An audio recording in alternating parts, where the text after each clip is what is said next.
Good afternoon. Welcome to the third session of the Healthcare and Life Sciences track at TC17. My name is Andy Day. I'm the Senior Director for Healthcare and Life Sciences at Tableau, as one of the leaders who helped establish the Healthcare and Life Sciences business at Tableau. And I'm responsible for growing the business globally. So it is my honor and pleasure to introduce our speakers for the next session.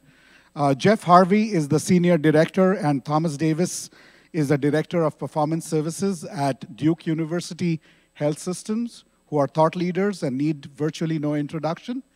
So they lead a team of professionals responsible for a number of strategic initiatives involving analytics, including performance services. If you've attended the Mass General and the Providence Health presentations, hopefully you've seen that treasure trove of use cases and the value thereof, and this is going to be no exception. So hopefully you'll find that valuable. And with that brief introduction, Jeff Harger, and Thomas Davis. Please welcome them with a round of applause. I'm tweeting about healthcare via my handle, which is Hit Strategy. So if you're on Twitter, please feel free to follow along. Thank you. Thank you very much, Andy. Can everybody hear me okay? Great. Well, it's an honor to be here to speak and tell you a little bit about our story and our journey. So I'm going to kick things off and give you a lot of the background and tell you where we've come from, and then I'm going to hand it off to Thomas, and he'll share with you a lot of the practical use cases that we've developed. So I'll talk a little bit about our organization, our department performance services, reporting journey, our deployment with Tableau, and then, like I said, I'll hand it off to Thomas to take us through some use cases, and he'll take us home throughout to finish the presentation. So Duke Health is located in Durham, North Carolina. It's a leading national academic health center committed to advancing health together.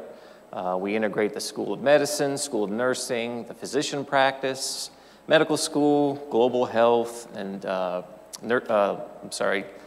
centers across Duke University. Our flagship hospital, Duke University Hospital, was started in 1930. We also have two other hospitals a part of the health system. That's Duke Regional Hospital and Duke Raleigh Hospital. And we are the second largest private employer in the state of North Carolina. And over on the left-hand side of this slide, you can see we have about 66,000 plus discharges annually, 3.5 million outpatient visits, about 16,000 plus employees, and 3,000 credentialed physicians. Performance services. So our department supports the attainment and of performance goals through measuring, monitoring, and improving performance. Our boss, the VP, started the department in 1993, and we report to the Executive Vice President of the health system, he's responsible for the entire clinical enterprise. Our department is really aligned closely with the business. We partner with the IT organization, but we're pretty self-sufficient in what we've been able to accomplish and do. And our team consists of engineers, analysts, nurses, and BI professionals. The number one discipline we have in our department is industrial engineers. And we have 92 FTEs. So we're pretty much problem solvers. We pride ourselves in improving processes and performance, turning data into knowledge, being really invested in the success of our customers, and getting things done and making a difference. So those are really the things that really are our core. And here on the left-hand side as well, you can see some of the functional departments. You may say, well, that's a large department, but we have a very, very broad scope.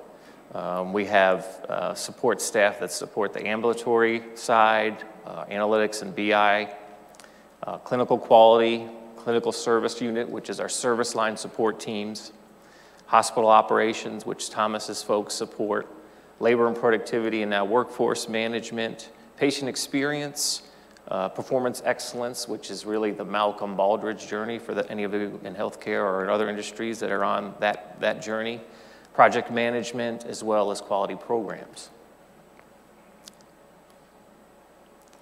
So I'm going to take you back a long ways, but I think it's important to sort of see our progression of where we've come from. So I started in 1995, And in 1996, when I came and was looking at clinics, this was how we were counting our clinic visit volume.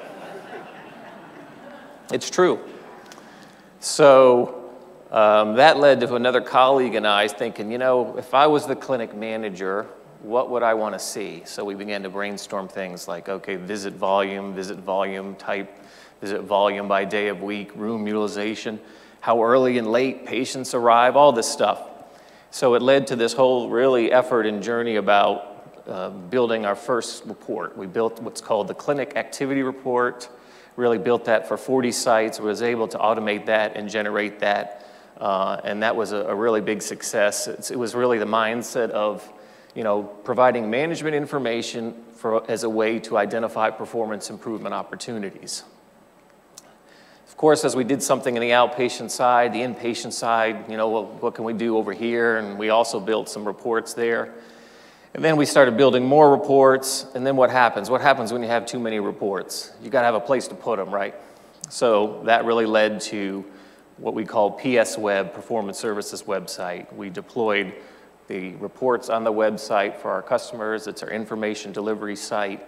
And one of the key really design elements when we first started was, I said early on when we put this together, I said, we need to design this website so that everything that gets published doesn't have to come through me.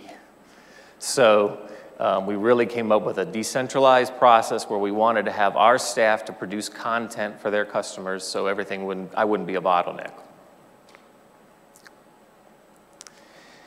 Then, as we started building reports, putting them on our website, then we got into scorecarding.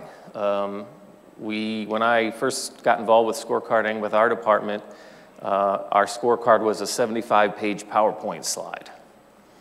And then we went and started making Excel scorecards. And then we bought a vendor product. And then we upgraded the vendor product. And then the vendor product didn't print so well, so we had to create a workaround so we could make PDFs off of it. And that really, all that time, we learned a lot about scorecards and what was important to our organization. One of the things that they really liked that we learned was like trend graphs. You know, you may not be meeting your target, but hey, look at this trend graph, I'm improving, so you know, leave me alone. So we really, in 2007, built our own scorecarding application, and that was a really big moment for us. But again, it was really helpful for us to sort of go through these pains and do these things, and we learned so much about what our organization needed. And from a high level, this is how our scorecarding system works. 65% of the data comes from our warehouse, about 20% comes from light data collection, another 15 or so from direct key entry. So our staff can enter certain measures and results that are not available really in a relational table or data warehouse. And then we have this application that processes the data, merges it with the targets, and then displays scorecards. And like I said, our scorecards at this time, we had about 53 scorecards, probably for the service lines and the hospital level, and then various reports on our website. And then as we're building reports, building scorecards, we got into some application development. We started off in the mobile space with a hand hygiene data collection tool. So this was really good for monitoring compliance. We partnered with infection prevention and was able to build some robust data collection. We've also done things in the labor management space, helping us track positions and as well as some clinical applications. So that was some other things we were doing as we were going along this journey. And you can see here our scorecard just really, you know, exponentially grew. We were able to we had 338 scorecards, really, basically every unit, every clinic, cascaded throughout the organization. So then 2012 to 2014 came along, and that's when we implemented a new medical record system. So how many of you have undergone that or done some of that? Yeah, piece of cake, right? It was tough for us, specifically because we had a lot of things built. As we just saw, we had a lot of things in place, a lot of tools, a lot of reports that the organization relied upon. And now you have a whole new series of BI tools, measure definitions, workflows, things the organization was sunsetting. They were sunsetting software on us left and right. So it was really hard. We really focused on trying to rebuild the key things. But really, for me in my career, it was probably the most challenging time. But, I think the opportunity there of, even though you have 20,000 tables of data, you have this opportunity now for more discrete data, which gives us a lot of opportunity for the future. But clearly was a challenging time, I think, for our team. So coming off that was really where we began our real Tableau sort of journey and deployment. So we purchased 10 desktop licenses, and our first dashboard that we made was surgical services. Actually, Thomas was the one that built this. And we started a Tableau user group, the TUG group, within the department. Basically had a monthly meeting, people were showing what they were doing, we were learning off each other, and began to learn the software. And then after a little while, a year in, we started exploring Tableau Server. And one of the capabilities we found was there was ability to embed dashboards via the REST and JavaScript Advanced Programming Interface, APIs. So, as you know, we have the PS website with a lot of scorecards and reports on it. And clearly, we wanted just to send all of our customers there. And so we now wanted to figure out to take dashboards and plug them in as well.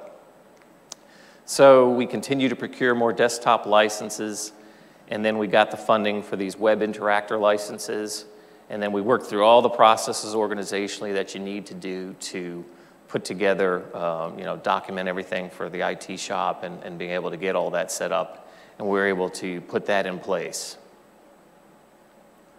And here's just a high-level diagram. I really won't spend a lot of time on this. I just wanted to show you essentially we have a Tableau server that will serve up the visualization that is then displayed on our website. We manage the security for our user base on the website versus anything with Tableau at this stage. And then I would be remiss to also mention that, once we got that in place, maybe 6 months later, the organization also made a huge investment in the enterprise Tableau infrastructure. So they manage that for the enterprise, and we use our technique at this point. We're still trying to figure out a best way to leverage, the enterprise solution with what we have in place. So right there, I'm gonna leave you. I'm gonna turn it over to Thomas and let him walk you through some of our use cases.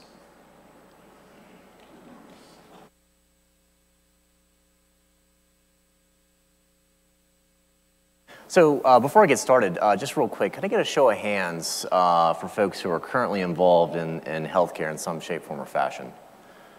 That's fantastic. So as I go through all the healthcare jargon, which I'm sure you're very accustomed to, I won't spend a lot of time going through and actually translating the acronyms. So before we get started here, well, as Jeff mentioned, I'm gonna go through some use cases, but the first one I've got up is really the unplanned readmission. So I think everyone should be fairly familiar with that concept. So the idea behind readmissions is really preventing people who have been in the hospital, who've been discharged from reappearing in the hospital in some shape, form, or fashion. And so we've created a number of different dashboards related to this. This is just one screenshot, and you can see in the upper top corner, each dashboard I'm going to take you through has multiple worksheets in it. And so we typically try to take the approach of designing dashboards in the style of an onion, so peeling back the various layers. So that's a kind of an ongoing theme that we like to use. This one is nice, and what it's really been able to do is allow us to really cut the data multiple ways and filter, and I think everyone here is obviously familiar with Tableau, otherwise you wouldn't be at this session or at this conference. But it really allows you to peel back the onion, and understand some of the drivers around readmissions. And so this one's key. The other thing I'll mention kind of globally about these use cases is the fact that each one of these was built by someone different in our office. So as Jeff mentioned, we take a very decentralized approach to building reports. There are some drawbacks to that because we do end up in some cases having duplication, and that plays out, for example, in some of the patient satisfaction reporting that we've done. And we're currently having conversations internally around how we can tighten that process up a little bit without stymieing innovation, because we like for our folks to go out and meet the demands of the customers and really create unique solutions that can help improve how we care for our patients. But the unplanned readmissions is definitely one of those, especially with the drill down, not only from a health system point of view, but also with the various clinical departments that we support. The next one's very near and dear to my heart because this is one that I built, in addition to the KPI dashboard that Jeff mentioned earlier that kind of got the ball rolling with Tableau. But looking at surgeon utilization. So if you're, again, familiar with healthcare, you know the operating rooms are a very expensive resource within any hospital. And for years, I wouldn't say we've struggled with OR utilization, but we really haven't had a good solid way to report it and deploy and share that information in a consistent way. So with this dashboard, we were able to provide a number of different levels, looking at a high-level overview of utilization by platform, by surgeon, drilling down to look at the information by day of week, by week of month, looking at out-of-block hours. And this information is actively used to reallocate block time. So if we have a surgeon who is not using his or her block time in a consistent way over time, say a period of 3 to 6 months, that's where we begin to have conversations to understand why. Should we redistribute the block time that the surgeon has, or do we need to look to find a different day where they could perform surgery that maybe matches up better with their schedule? Because there are a lot of different factors that go into when a surgeon is available based on things like clinic time. We also have a VA hospital right across the street where a lot of our surgeons also practice, so trying to match up all of those different variables. Being a teaching hospital, obviously there is the teaching component and the research side of things too that our surgeons are involved in. But this really, again, provided that peeling back the onion approach. It's been very well received. And I think with this one too, one thing I'll note is the flexibility of Tableau. So as you know, there are many, many different ways to get data into Tableau. And with our EMR system, all of our surgeon utilization reports are run within that application. So I put together a process where, and this is going to sound a little cumbersome, but we export the surgeon utilization data out of our EMR system and then re-import it into a data warehouse that our office runs from a schema point of view. And then this report sets on top of that table. Moving on, the ED console dashboard. So one of our key measures we like to track is ED length of stay, and over time, we found that the consult time plays a pretty big role in driving that overall length of stay within the ED. And so what this allows really is that, again, the drill down by week and shift, by month and hour, to see if there's certain times of the day or certain months of the year where consult times increase. For example, the June-July period when we have a turnover of residents new residents who are coming to the organization, we'll tend to see a spike then. What's interesting here is, I'm not sure how well you all can see the detail from the back of the room there, but ophthalmology has a really high consult time. But the volume of ophthalmology consults is very small because for this dashboard at least, it's looking at our main Duke Hospital. Whereas on the other side, you've got orthopedics, pretty high volume relative to, say, general medicine, but their consult time's up there. So one of the action items we would take from this information is then to have conversations with the Department of Orthopedics around, what can we do to better partner with you to make sure that we've got access to admitting physicians to come to the ED when needed for orthopedic consults and make that happen. So this has been a great dashboard. Moving on, length of stay trends within the hospital. So length of stay is one of the primary drivers that we tend to look at with respect to helping to reduce cost. You know, even moving small percentage points within length of stay on a 6-day length of stay can have a pretty dramatic impact with respect to reimbursements and costs and things like that. So this dashboard has a number of different ways that you can view the data, looking at various data elements related to discharges, average length of stay, 30-day readmissions, the length of stay index, and the case mix index, which for those, again, who work in hospitals, you know, that's kind of a key driver, especially when it comes to getting physician buy-in, because a lot of folks, at least at Duke, like to say, well, our patients are sicker than they are even at our community hospitals.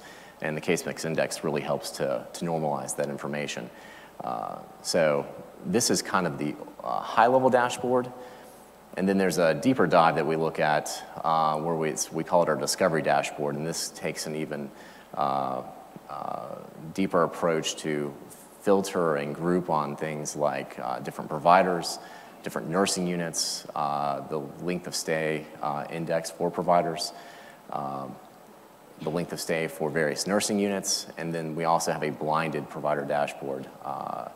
And as Jeff mentioned earlier, all of this information is deployed through PS Web. To kind of switch gears, this is our clinic KPI dashboard. So where we've done a lot of work with readmissions, with length of stay, with surgeon utilization. We've also developed solutions for our clinics, and this one specifically looks at our lead time for new appointments.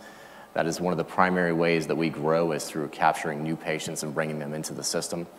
And no surprise here, for us, dermatology is really one of the outliers in terms of the longest lead times.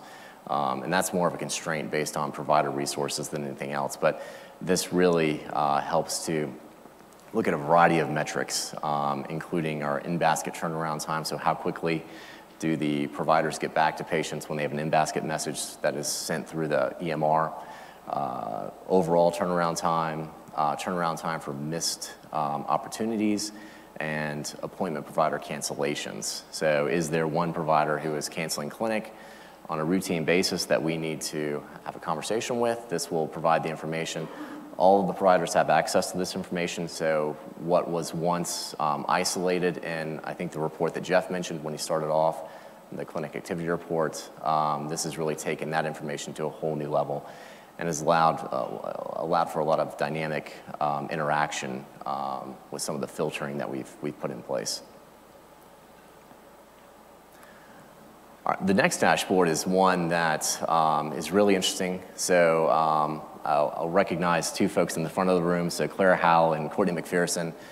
They joined our team about a year ago, and coming into the organization had very little experience with Tableau, and they really jumped in, and I think this speaks to the ease of use with Tableau too. And that's probably even more true with just actually myself being able to monkey around and create some dashboards. But they put together a Sankey diagram that really allows us to look at how patients are moving within the system. And there are a number of different ways that we use this information. This project specifically was looking at orthopedic patients and trying to understand, are there any sort of drivers on the input side in terms of how patients are flowing between units, between clinic appointments, and then the outcomes. So is there something that we can do to redesign the process to improve care for our patients? And this one has, I think, in some ways grown legs of its own and is really being adopted in a number of different areas based on their work.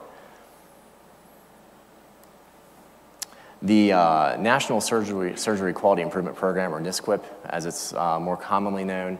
A little background here, Duke has been part of the program since 2006. This is a program that is run through the American College of Surgeons, and it's one of the leading nationally validated risk-adjusted outcomes-based programs to measure and improve the quality of surgical care in the private sector. The nice thing about this is, given that it is really administered through the American College of Surgeons, our surgeons are really bought into the actual data itself. I think many of you will, in healthcare, I would think would have similar challenges with adoption and buy-in with data. We have no issues with that here. Another one of my colleagues in the front row here, Steve Slopak, actually put this dashboard together. And it's really helped us to realize some of the objectives of the program, which are reducing complications, saving lives, and reducing costs. And again, there are a number of different ways that we can cut the data. The one that's particularly interesting to me is being able to look at it even by CPT code, because providers really, at least in my experience, like to have that level of detail to really segment their patient populations to figure out, are there things for total hip replacements that they can do to improve outcomes. And again, another kind of look at NSQIP in terms of the adult occurrences. This is same dashboard, but different worksheet within the dashboard. This, from an operational point of view, is used in a number of quality meetings that are held both at the committee and with individual providers. And it extends the functionality of the NSQIP report that I just showed you in terms of, again, providing that secondary level of detail. Hand hygiene. So Jeff mentioned the homegrown mobile application that our shop developed a number of years ago. And up until Tableau, we actually had a tool on our website, PS Web, that allowed us to share this information in a variety of ways. But Tableau, I think, has really taken that report to the next level in terms of some of the drill down and the various cuts of data. Hand washing, as you probably know, is one of the key contributors, or I'll say lack of hand washing, to nosocomial infection rates. And so we're constantly trying to reduce hospital-acquired conditions. That's not great for our patients. It is also not something that, from a financial point of view, has a positive impact on the hospital. So providing this data really down to the CSU or clinical service unit level, the unit level, and even down to individual job types, whether we are comparing physicians versus nurses. The data collection piece of this is pretty interesting though too, because if you don't actually have data to display, Tableau is not going to do very much good for you.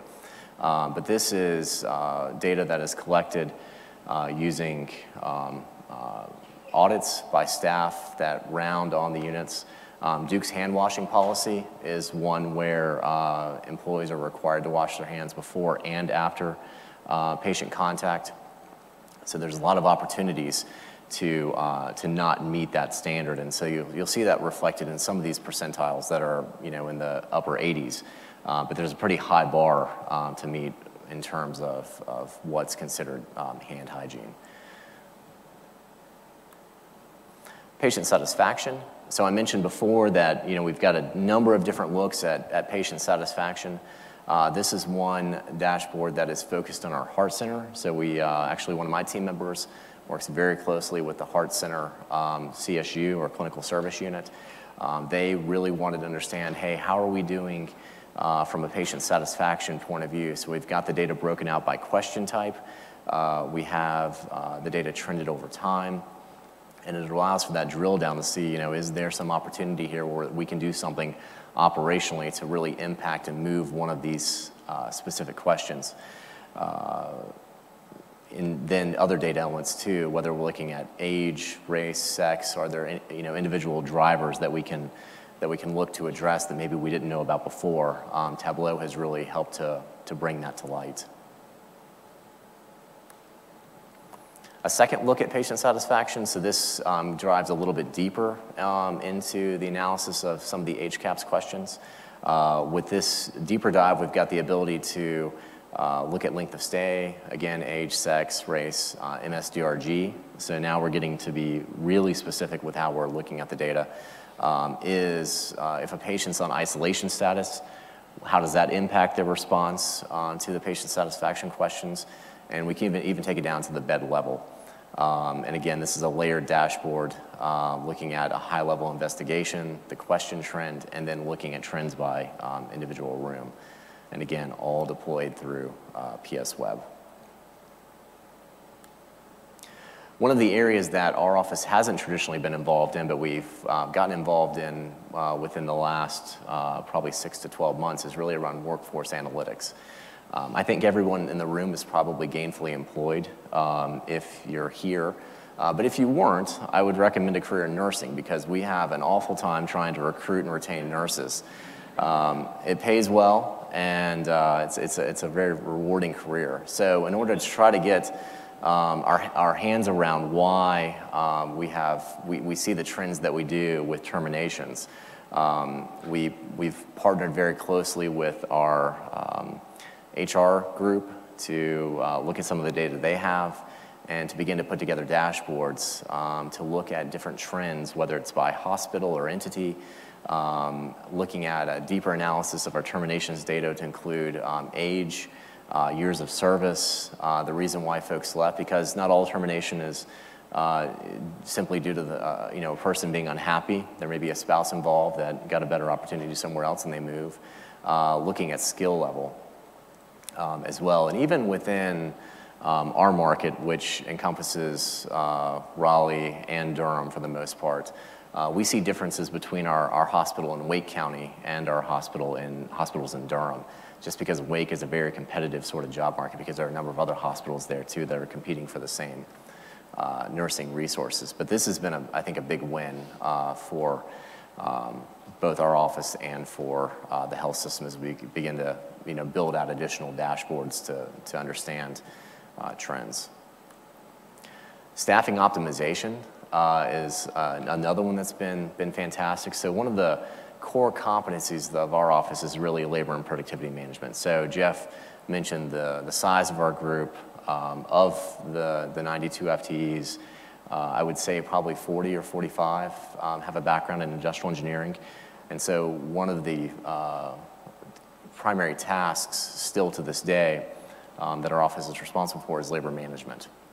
And so we have always produced a monthly productivity report. And while that's great for exempt employees, it's really not great for managing a biweekly workforce because the data is pretty far in arrears when you're going a month out because, for example, in August, we really wouldn't have August productivity reports published until the middle of September because there's a number of processes that we are dependent upon finance to complete before we can run those reports. At that point, it's too far in the past to actually be able to do anything actionable with. And you can see the one bullet point there where we talk about our labor expenses being 70% more of our overall expenses, and that's very true. So we have a very stringent and tight labor management process to make sure that we have the right number of people caring for our patients. But in order to kind of improve upon that process, we've put in place for our inpatient units a biweekly reconciliation of time, which is something we had not done before operationally. And what that allowed us to do was really to optimize our staff from a FTE point of view more frequently and more timely than we had in the past. And so this is where the staffing optimization dashboard is focused on our inpatient nursing units. And even more so than this, the next dashboard where we're going to a little bit deeper dive really allows us to look at the data by time of day. So there's a line there. I'm not sure, again, how easy that is to see on the screen, but anything above the line is where we've got a favorable flex FTE variance. Anything below the line is unfavorable, but this really helps us to identify by day of week and by hour of day, are there areas that we can target to improve our staffing? And so this has been huge. Especially when it comes to realized dollars and providing better care and making sure, again, we've got the right ratio of nurses and caregivers to our patients. Supply chain. So this is an area that I think any organization is probably familiar with. And it's an area within our health system that, again, our office has not traditionally been involved in. but has gotten involved in the past year looking at things like freight expense. We constantly have inventory coming in from a supplies point of view. And once we started looking at this with with the supply chain folks at Duke Health, we realized that there are definitely some opportunities to save money, and I'll circle back around at the end with some dollars associated with this. But it's safe to say that just this one dashboard has paid for our entire Tableau deployment. So from an ROI point of view, I told Andy I would work in a plug here for Tableau, and there you go, Andy. Again, it simply just brought visibility. I think that's the power of Tableau is the visual nature of it. I think different people interact with the reports in different ways. We've got some numbers on here, but you've got some great graphs to be able to look at it by the folks who are providing the most in terms of top entries, the top cost centers that are bringing in different supplies. And again, as with any dashboard, if you look across the top, there are just a handful of worksheets that look at this in really more ways than any one person possibly could. But we've got a number of people looking at this, so it speaks to different people in different ways. So in terms of the benefits from self-service with visual analytics and Tableau specifically, having the number of visualizations that we've been able to create in such a short time period. And keep in mind, again, we don't have anybody who is Tableau certified or who is dedicated specifically to building dashboards. So there's probably some opportunity there. But just the ease of use, I think, has been really great. We have a lot of self-motivated and self-taught individuals who have gone out to the Tableau website, who have looked at the online videos, which I think are fantastic. YouTube, Google is great. We've done a lot of development just based on using those simple techniques. The filters for interactivity and data exploration, the ability to integrate with PS Web, that's really the key. We didn't want folks, as Jeff mentioned earlier, to have to go to multiple locations to consume their data. So we're serving everything up there, and it's pretty seamless with respect to if you go to the hand hygiene dashboard, which is basically its own standalone place, or you're consuming a surgeon utilization dashboard, it all kind of looks the same. So in some cases, our end users actually don't even know they're using Tableau. But it's been fantastic in that way. We just rolled out within the past 3 weeks a new version of our balanced scorecard application. And what Tableau has allowed us to do is really integrate Tableau into the scorecarding application. We've been able to create some trend charts within it, which are more interactive. There are more options for displaying information that allow each nurse manager on various units to be able to go out and, again, consume on their own information. If they want to print it out into a PDF and put it on a bulletin board on their unit, they've got the opportunity to do that. But Tableau has really increased the way those things look in a way that's a little bit more visually appealing. The increased report development and bandwidth. So 4 years ago, we started with 1 license. We're up to 60 now, which I think when you compare to some of the real big users of Tableau, like Deloitte comes to mind, we're still kind of small potatoes with that regard. But we've been able to do a lot with only 60 licenses.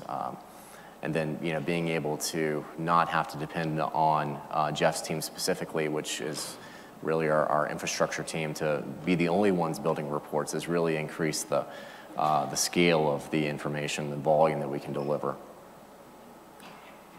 And then cost savings. So going back to the freight dashboard that I just went through, so with that one-time savings of $27,000, which is again a small number in healthcare, and an ongoing annual savings of $24,000 and $50,000 realized. So over time, like I mentioned, this will Tableau has already paid for itself just in that one dashboard. But if you look at the total cost of all the information we're delivering with respect to being able to make a small change in reducing average length of stay, being able to take off a few percentage points of with respect to unplanned readmissions or shorten our emergency department length of stay based on understanding where our consult times are the highest.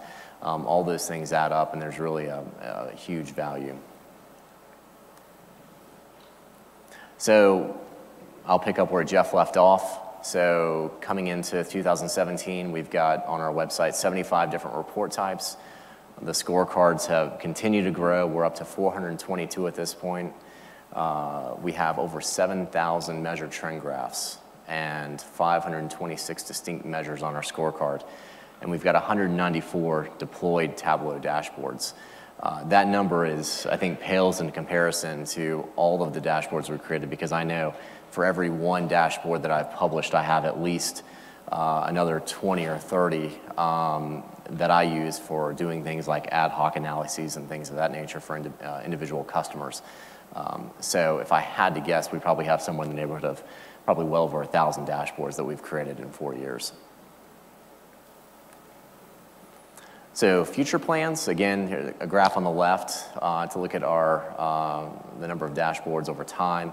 It really picked up there, I think, when we got to about the 30 license mark within our departments.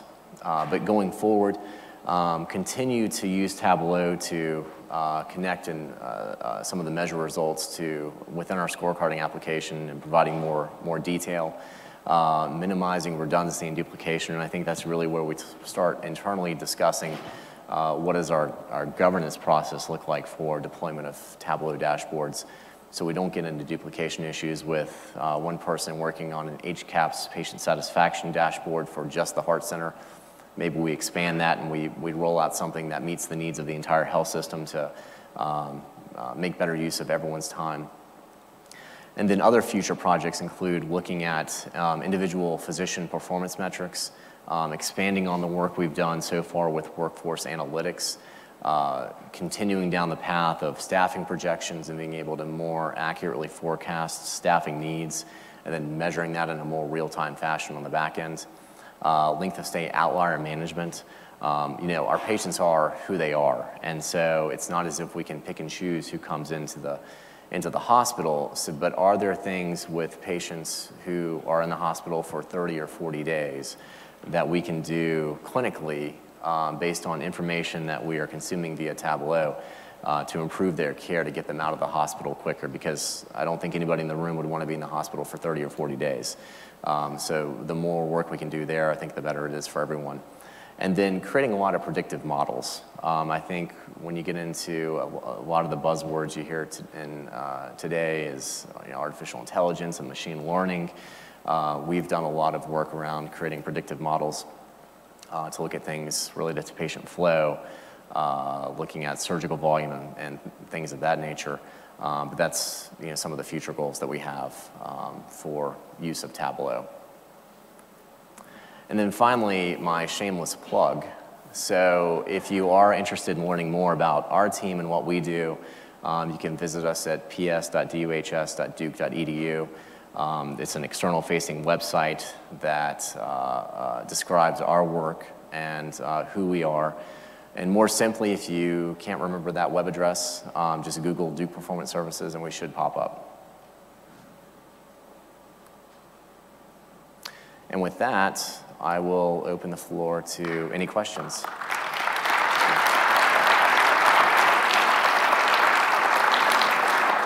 Thank you, Jeff and Thomas, for a really compelling presentation. Wasn't that a treasure trove of use cases, just like I promised? Yeah.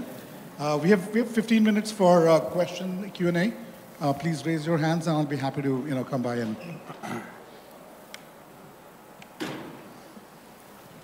Hi, great presentation. Real quick, you had mentioned the balanced scorecard on several slides. And so is this a composite heads-up glance view for the entire organization's underlying strategy? Is that the kind of roll-up that you guys have devised? Yeah, I would Go ahead. I would say that's really one of the underlying sort of principles. So one of the things our office does, in addition to simply providing reports, is we help manage goal setting for the health system on an annual basis. So working very closely with senior leadership, we'll go through and identify, here are the strategic priorities for our health system for the next 12 months. And each measure on the balanced scorecard, of which there are, I think we mentioned there are a couple hundred, will align to one of those strategic priorities in some shape, form, or fashion. And those will cascade down to the individual level. So take hand hygiene, for example. Every employee within the health system that's working in a clinical fashion, hand hygiene compliance on their unit is typically part of their annual evaluation. So there's a target setting process, and really cascading those big strategic goals down to the individual levels really where you put the rubber to the road and you can make a difference. And so in that way, it does connect back to the overarching goals. So I don't know, Jeff. And I think the other thing that we do is, as part of that annual process, is we're validating, where we are with sort of our critical success factor measures and where we want to be. We always strive to be in the top quartile or top decile. We use a lot of benchmarking data and determine where we are, where the leaders want to be. And so we sort of reevaluate, do we want to be somewhere in 3 years, and maybe, we didn't move as far as we wanted to, and we make adjustments. So it's really important to try to integrate, where you are and where you want to be, and then try to cascade it down throughout the system. So we try our best to do that. Was there a question? I have a question about your data governance. First of all, does this information get spread out to everybody, including physicians? And one area that we've had problems with in our organization is data governance, because a readmission isn't always a readmission depending on what you're looking for. It could be a 30-day readmission versus just they came back at some point. How are you managing those definitions when you get that information? Well, the good thing on the scorecard, I'll say that, when we first started, people were bringing their own numbers to the table, and then you develop something that's consistent.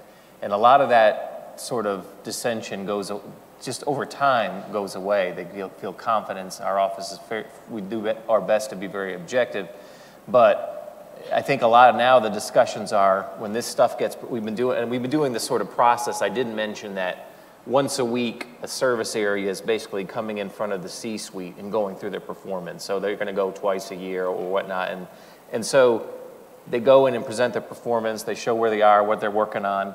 And there isn't that's not right. That's really gone away. Maybe in the beginning we were doing this 15 years ago, some of that would happen, but it's just gone away. I think it's just been, I think they just really rely on us a lot, and they know we spend a lot of time trying to make sure the data is accurate. But in terms of your question around who can see the data, so within our website, that's where we control access to all the reports we deliver, whether they're Tableau reports or business objects reports or even the balanced scorecard itself. And all of that access is set at the user level. And we use Active Directory to authenticate users. And we've set up different, essentially, profiles within our website where some folks may have access to just the health system side of things. Other folks may have access to a particular clinical department based on their role. Obviously, data that has a PHI in it needs to be protected. And so when we get into any report that has PHI, say, for example, we're doing work around mortality review, and individual providers want to be able to go in and see that patient so they can then go back and do a chart review to understand and take a deeper dive in terms of why X happened. That is all handled at the individual user level. So that is not shared broadly. And actually, Jeff and I were just talking about that before we came in to do the presentation. So, but a lot of the information that we have on our website, we do really promote transparency. I mean, basically, you get in the door, and there's a lot of stuff. So, if you're in this hospital, you can see the other performance data for the hospital. I think in the physician space, that's when you have to be a little more, specific as you get down into that. I'm just curious, and thank you for your presentation. It was very enjoyable. What do you see happening from an ambulatory perspective and continuum of care perspective? What kind of requests are you seeing? I think the biggest thing is really around access. So there's definitely a demand in the market for folks to be cared for, at least in our market. And that clinic appointment on the ambulatory side is really their open door into the health system. And so that's where the dashboard I shared around the lead time for new appointments comes into play. Continuing that work, we do a lot of work around, more from an operational point of view, around schedule optimization and room utilization, and making sure that scheduling templates are set up in a way that will ensure that patients have adequate access to the providers and the services that they need. So more continuing around down the path of, I think access is where I see things going. Yeah, I have a question around your team composition. So you said you have about 92 FTEs, and I would like to know a little bit more breakdown of how those teams are sort of comprised of, technical versus non-technical, and those that are non-technical, how does the handoff actually take place between, defining the business problem and all the way up to the technical specifications that, the technical folks have to go and deliver? Any agile principles that you guys use? I would say that, we have a lot of nursing staff that do some chart abstraction and deal with the quality programs. We have a small, really, BI team. Most of our staff, I would say, are engineers that support one of these service areas. So they're very self-sufficient. They're very good at working with the customer. A lot of it is, there isn't a handoff.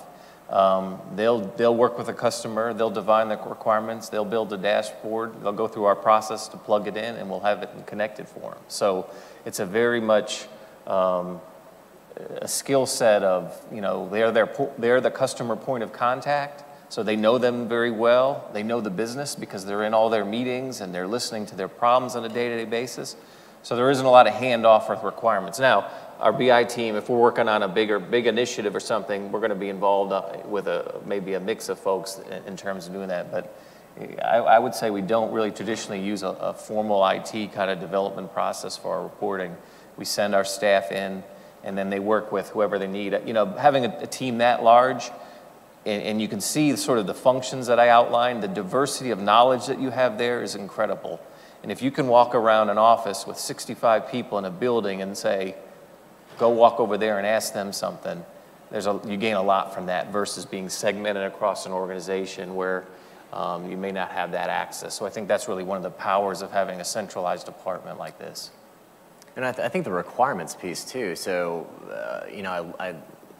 one of my primary support areas is our surgical services group, really across the health system. And I look at things this way for myself and for the folks who work on my team.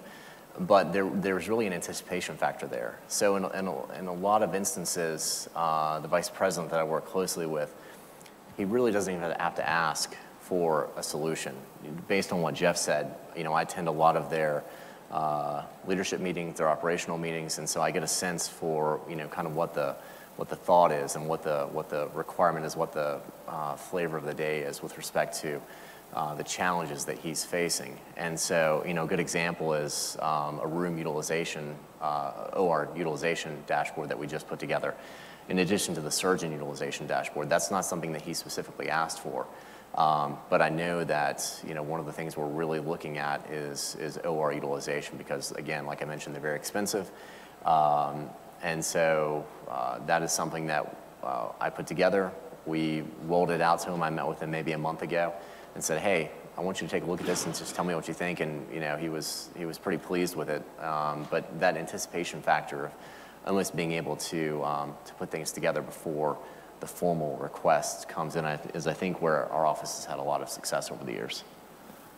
Hi, this is Subhash Saha from SUNY Downstate Medical Center. I must say this, all the clinical dashboards are fabulous, very impressive. Thank you. So my question is, which EMR do you have? EMR system? Oh, Epic. Epic, okay. So you do have a data warehouse, I guess? Mm-hmm. Okay. So for clinical data, do you use dynamic or stage data? I'm sorry, what was the last? For clinical reporting in Tableau, do you connect with the stage data or dynamic data? Is it live data or stage? No, it's a lot of the things we use is clarity data, so it's going to be stale, yes, a month in arrears or daily or that kind of daily. thing. All right, thank you. Yeah. Last question. Has your organization utilized Tableau to identify improvement opportunities in revenue cycles, say decreasing AR, denial management? We have two staff members that support the revenue cycle side, so I'm not as familiar with all things, but they're embedded with their leadership, working on a ton of different projects, some of them around access, as Thomas mentioned about, call centers and that kind of thing. But they're working on a variety of, sort of performance improvement projects to help support that area too. Okay, so I'd like to talk to you offline about your security model, but at a higher level, are you entering all of your users into Tableau, or are you using a completely external security model? Our website, we manage the security in our website. Okay, so I'd love to talk to you about how you're doing that. And then for the follow-up, it sounds like you are doing patient-level detail, some reports that would require row-level security. And when you're doing that, are you finding that your data is getting really huge? And if so, how are you managing that? What's your back end on that? Yeah, I'm not as familiar with some of that since we're managing that a different way. We're not using, again, the Tableau infrastructure for row-level security. We're doing it at a user level. So it's a different technique and process that we're using to manage the security that way. And again, we're fairly transparent with the exception of PHI kind of stuff. You can see a lot coming in there. But of course, we log everything, and people don't have a lot of time to go looking around. Actually, they're too busy trying to just get their job done. So we don't have a lot of problem with that. Yep.